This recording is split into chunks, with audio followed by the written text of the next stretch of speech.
Awesome. Okay, we are live on Facebook. Today it's all about talking about biohacks for fatigue with Candice Staniek today on Girls Guide to Greatness. I'm super excited that she's here with me. I've been trying to get Candice on the show for a while and we just keep missing each other because we're both super busy with our businesses. And Candice is actually coming to us today out of Calgary, Alberta. Did I get that right? Yeah, that's right. Awesome. And she is a naturopathic doctor, as well as a few other things that she's going to talk to you guys about today. But we're going to jump right in. It is, I know here in North Carolina, it is a beautiful day. It has been getting hot, but I hope everyone's enjoying the weather and hopefully takes a few minutes to jump in with us and check out this live interview with Candice. So, Candice, welcome to the show. Awesome. Thank you so much, Rebecca. I am super excited to be here and glad that we finally were able to connect and cross paths. So thank you. Yeah, I'm super pumped. And especially like we were talking about a little bit before the show of how this particular subject is pretty common nowadays, because a lot of people are dealing with, fatigue and for, all these different things that are, you don't even know what the underlying issue is causing the fatigue. So I'm excited to hear what you have to tell us about this subject. So I'm going to let you take over. Well, oh, and you know what, Candice? Actually, before we jump in that, I didn't even ask, I forgot to ask you, I always ask people, what made you get started in the naturopathic way? Like, how did you get started? Tell us a little bit about your background. Yeah, so it's really interesting. I was actually working in corporate Calgary in oil and gas, which is our predominant industry here. And I was coming up for a review, and my boss said to me, "Well, what do you spend most of your free time doing?" I said, "Health." And he's like, "You do realize that's not related to finance?" And I was like, "It's a valid point." And so it happened to be a time in my life when I was kind of searching for purpose. So I probably spent 6 to 9 months looking for different career options, master's programs, and somehow I came across the naturopathic medicine realm the second time, though. So the first time was with my doctor, and she actually discouraged me from entering the program. And so I kind of put it on the back burner, and then it came around again. I was like, oh my God, like I live the principles of naturopathic medicine. Like that's who I am. So Right. why not share that with other people?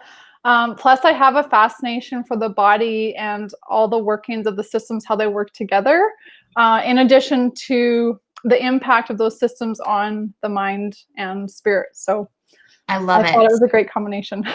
Absolutely. Well, I'm glad you got into that as well because I'm right there with you. I love learning about all those different things, and so okay, so that's how you got into it. And so when you're in Calgary, and so you actually bring people. Do people come to you and see you just one on one, or do you hold groups, or how does that work? Yeah, so predominantly I see people one-on-one.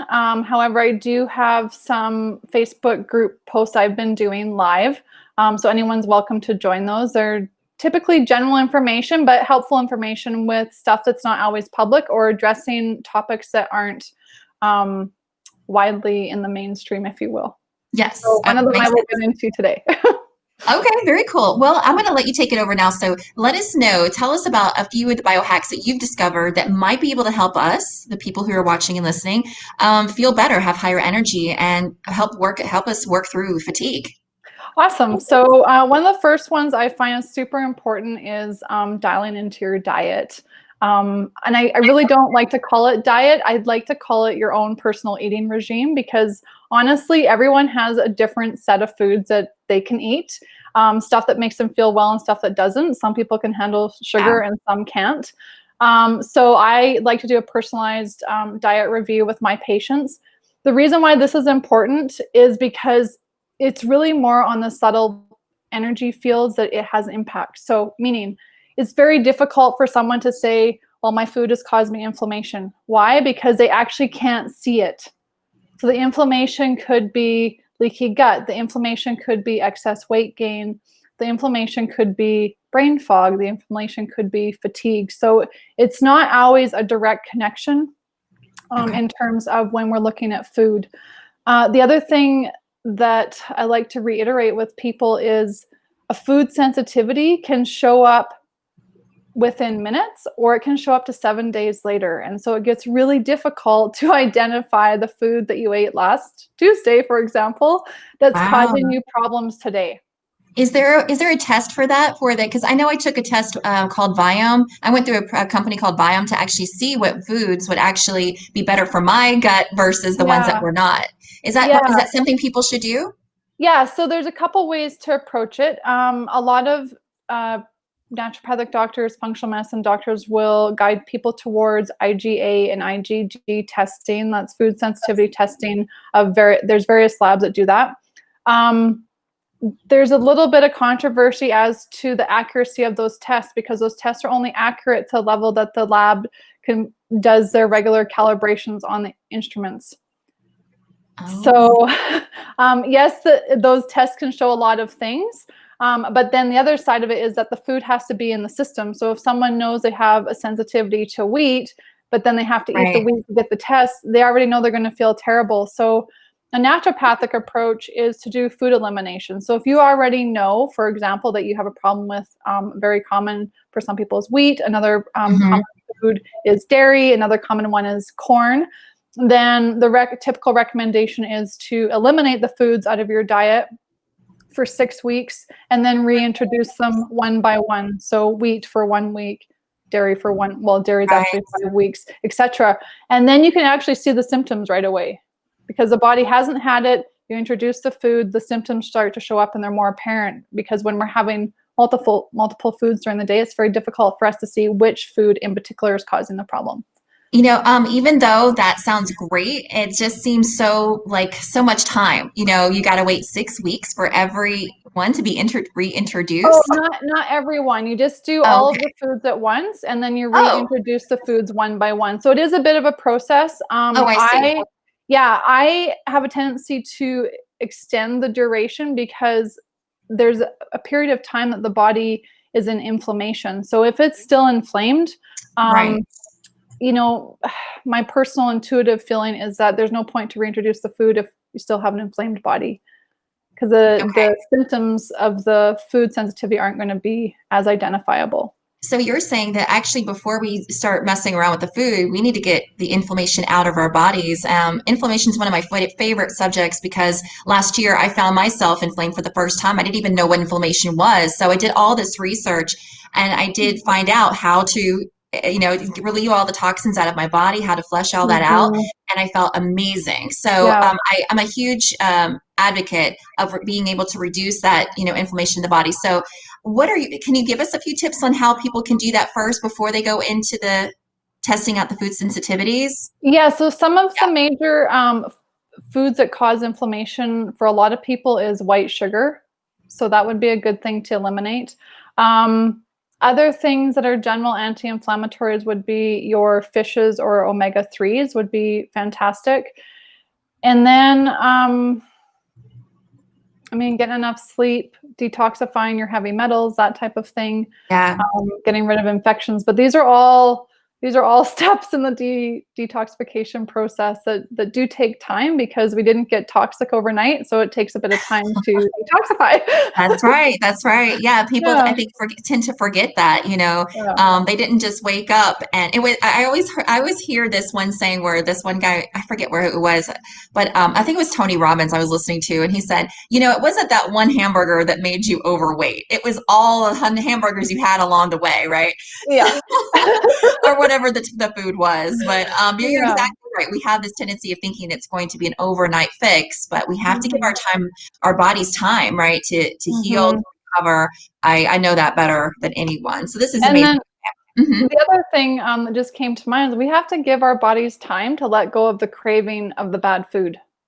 That's a good That's one. like, a form of self-sabotage, right? When we're craving stuff that actually doesn't cause us to feel better, Right. so it takes time for the body to let go of those things, and that's, I think that's where the challenge comes in sometimes, because that process is chemical, and so we have to be one step ahead of the chemical reactions in our body that are causing the food cravings. That's good.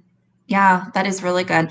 Okay, so we talked about we need to first get rid of the inflammation, give our bodies time to let go of those cravings, and then start working on looking at the foods, specific foods Mhm. that might cause these types of reactions, fatigue or whatever it is. And then what are some other things that they can do from there to help ensure that they can biohack their fatigue?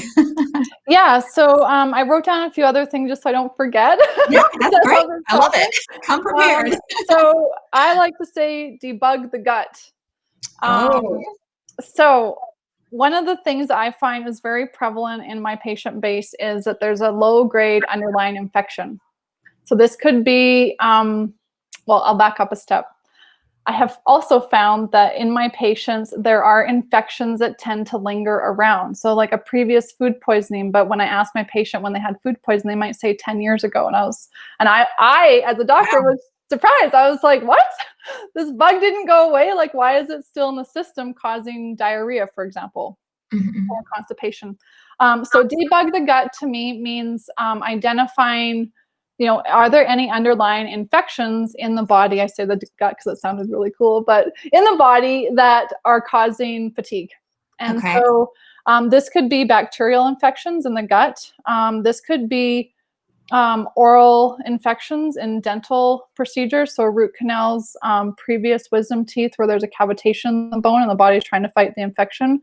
Oh, This wow. could be something that looks like mono. So it either could be Epstein-Barr virus or it could be the sister virus, cytomegalovirus virus. Both are going to present with very similar presentations with fatigue. And then we have disruptive organisms, even more disruptive sometimes, which are parasites. And so parasites can get into different parts of the body, including glands like the thyroid, adrenal glands. And so that throws off the chemical secretions of those glands, causing fatigue. So those are things that I like to look at. One of the things, I'll go into the next one in a moment, but so I Yeah, look at those yeah, things. go So ahead. one of the things that I do that's a little bit different than a lot of naturopathic doctors, this was like the old time doctors used to teach muscle testing or applied kinesiology. So I actually have little vials that I introduce into the body's energy field and check whether there's an imbalance with a particular virus, hormone, etc., in the body. So that's how I'm able to find some of these things that Wow. maybe aren't so obvious. That's amazing. I love Yeah, that. yeah. I do have a question for you because I know we mentioned this before we got on the show today, but I've noticed because, I come from a background of being a health and fitness coach for a little over a decade. And so I still have those women that come up to me and ask me certain questions. And one of the main questions I've noticed I've been asked is it has to deal with fatigue and being able to lose weight when you have a thyroid issue or a hormone Mhm. issue. And I was just curious, how can you help them biohack that? Because I know there are a few women out there that I know in my inner circle that are dealing with thyroid issues and also specifically fibromyalgia. Mhm. Did I say that right? So are there any tips that you can help them with those specific issues when dealing with fatigue? Yeah, so I would say if the woman has a sense that there's a hormone imbalance, hormone testing would be ideal. Mhm. Because certainly we all know that cortisol, if someone has excess cortisol, they're going to gain weight and they're going to have kind of a puffy look. And then that's going to affect other things because when cortisol rises, the thyroid hormones shut down a little bit. And so then the weight gain, the introduction of the cortisol and the decrease of the thyroid hormones cause weight gain. And so it makes it more difficult for women. Right. In addition, of course, with women, our hormones are changing throughout our life. And so as women age and they get into their 40s, and this depends on each woman in particular, but Mhm. of course the estrogen and those different things are changing as well. So that also affects the weight. And so I find that typically with women, they need to look at their hormones and the weight if that's an issue kind of in 5-year increments, because that seems to be when things start to change, that they feel like they have to exercise more, they feel like their body's more sensitive to foods, or their hormones are changing, so now they have to add in different supports to regulate their hormones. Okay, that's And then perfect. Yeah. secondarily, the weight gets regulated as a secondary option. Okay. Yeah. Yeah, this is perfect because this is exactly what I was telling the girls I was talking to. Is like I had told them number one is to get rid of the inflammation, right? Because there was Hmm. some inflammation there and help them detox take like I told them to do kind of like some intermittent fasting those first few days just to kind of Yep. reboot the system a little bit. And then I recommended them seeing a hormonal doctor, a functional medicine doctor, because I Hmm. said that those particular doctors, like yourself, like you just said on the show, what they actually look deeper. They look at those Yeah. numbers at a lot deeper level than the normal doctor would, and they're really trying to make sure you're well within those levels, right? Exactly. Yeah. Yeah. And the other thing that's really important to recognize is that the traditional medical systems in Canada and the US, when they recommend hormone testing, it's a 1 day test. And so all women's cycles go anywhere from 26 to 32 days. So, really, a better hormone test when you're looking at the traditional female hormones is throughout the whole month. So, some doctors might Mm. use a urine Dutch test, other doctors might recommend a salivary test, but those are typically taking samples every 3 days during the month. So you can actually identify a curve. And Oh, so when you're interesting. able to identify the curve, you know when the hormones are increasing or decreasing if that's appropriate for your body. And Okay. then, like you said, the ranges of which a functional medicine doctor or naturopathic doctor are going to look are smaller. They're still within range, but they're smaller range than the labs that would come from a typical lab testing center, because the ranges are actually very wide. So when the doctor comes back and says, well, you're normal, are you normal high? Are you normal low? Or are you normal in the middle? Exactly. And so Yeah. it's very, and it might not be normal for your body. So Right. ideally, as far as female testing, ideally someone would be getting their hormones tested, let's say at 25, and then maybe again at 35, so that the doctor looking at the results can say, okay, we've seen your numbers shift in this way, and Hmm. so your normal is whatever it is, and they can help you regulate your hormones with that. That sounds A lot of awesome. us young ladies, though, don't know to get our hormones tested at a younger age, and so Yeah, then we I didn't enter know. Yeah. yeah, we enter later in our life and it's like, well, we don't know what the normal is for us. Oh, I see. So we're kind of having to start from that point on and then kind of get tested and find out what our normal Yeah, is. yeah, and it's starting from that point, plus giving the doctor a picture of your symptom or your menstrual history or whatever, because that can help us identify where there were imbalances in the past. That is interesting. I love this. Okay, Mhm. so I have a question, and this is just something I thought of because I recently recommended it to one of actually the girl that I'm specifically thinking of. She has fibromyalgia and she's having these fatigue issues, and I had mentioned to her about neurofeedback. Do you know anything about that? Because I've been interested in that in myself, but not for fatigue, but for other things, for brain function and everything. But do you know anything about that, Candice? Yes, there are different forms of neurofeedback or biofeedback. So some of them will be more specifically to helping the body bioregulate. So whether it's through breathing, they'll check heart rate variability, sweat. Other neurofeedback systems are the SKIO would be one. There's multiple ones out there, to be honest with you, and they're checking different frequencies in the body. So it just depends on which practitioner you talk to in terms of what that would look like. When it comes to fibromyalgia, it's very important to identify the origin of the condition starting. And so a lot of patients that I've seen, their fibromyalgia will come after a very major stress. So whether it's a motor Mm. vehicle accident, any mental, emotional stress, maybe it's a divorce in the family or whatever it might be. And so that has a completely different presentation Yeah. and way that we would look at addressing it. In my practice, I would look at the mental, emotional, and then give some nutrients in terms of helping the body regulate the pain cycle. Interesting. This is all good stuff. Oh my gosh, I could talk about this stuff with you all day long. I'm taking tons of notes too, by the way. Oh, awesome. Okay, so I have another question. So for people out there listening and wanting to know more, like myself, can you recommend any books or resources, or maybe something you've written or have out there for people to look at to find out more about this? Well, I actually haven't written anything about fibromyalgia. This was, Or maybe not by but just biohacks for what we're talking about today, fatigue and yeah. yeah, getting your body back in balance. I actually, I have a little freebie that I can offer your community, which I'm happy Oh, to cool. share. It's just a little mini thing. It is certainly not in depth. Um, can't think of any resources offhand. I just do research, but I can't say in particular. One of my favorite books actually that I'm thinking of is Eastern Body, Western Mind. And Okay. so the author of that book brings together the Eastern world, which will be your Ayurvedic and Chinese medicine. And then she talks about the kind of Western approach and brings those together. Okay. I like that, but in particular to specific conditions, I just kind of look at one-off things and use a lot of intuition, and I trust my patients' bodies because honestly, their body already knows how to heal. I just Oh, have to I love find that. the key. That is awesome. That is beautiful. I am totally into that. I have myself learned and am still learning how to really talk to my body to learn how to heal itself on its own, right?